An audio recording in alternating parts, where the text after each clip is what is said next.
المصالح الحكومية أكيد كلها قافلة.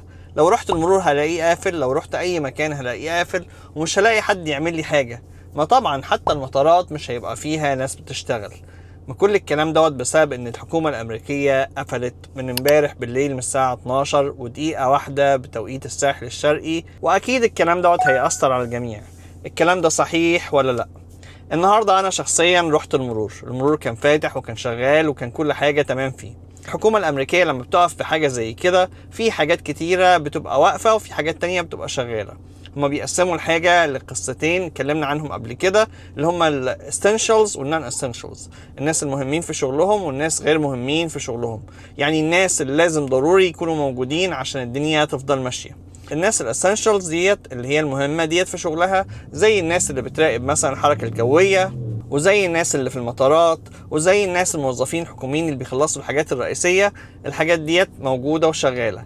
الناس التانية هي اللي بيطلبوا منها ان هم ما يجوش او ما يروحوش الدوام. الناس اللي بتروح دلوقتي من الحكومة للدوام، الناس ديت بتبقى مش اخدة مرتباتها. الازمة بتحصل امتى؟ الازمة بتحصل لما بيستمر الاغلاق دوت لمدة طويلة. يعني لو الاغلاق دوت كام يوم، في الحالة ديت الناس ديت مش هتاخد مرتباتها كام يوم، ممكن تصبر لغاية لما الدنيا تشتغل وياخدوا مرتباتهم تاني والدنيا تبقى تمام. لكن لو الموضوع طول، الناس ديت كلها عندها التزامات، اللي عنده ايجار واللي عنده قسط بيت واللي عنده فواتير واللي عنده ده واللي عنده ده. لو الموضوع ده طول، الناس ديت تبدا تطلب اجازات مرضيه وغيره، عشان هم ما يصرفوش حتى عشان يروحوا شغلهم، وعشان يحاولوا يدخلوا اي فلوس تانية يمشوا بيها امورهم. فالازمه بتحصل وقتها. فلو الموضوع خلص بسرعه، فالموضوع مش هيكون ليه تاثير كبير بالنسبه للناس، لكن هو ليه تاثير طبعا سلبي على الاقتصاد. طيب في كم موظف حكومي؟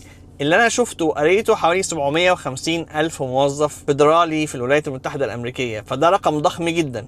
الناس ديت قوة شرائية ضخمة. الناس ديت لما بتاخدش مرتبات، حركة السوق بتقف، والاقتصاد اصلا تعبان والدنيا بايظه. فتخيل الدنيا هتبقى ماشيه عامله ازاي. تفتكر حد زي دوت ممكن يطلع مثلا ياكل يتعشى في مطعم؟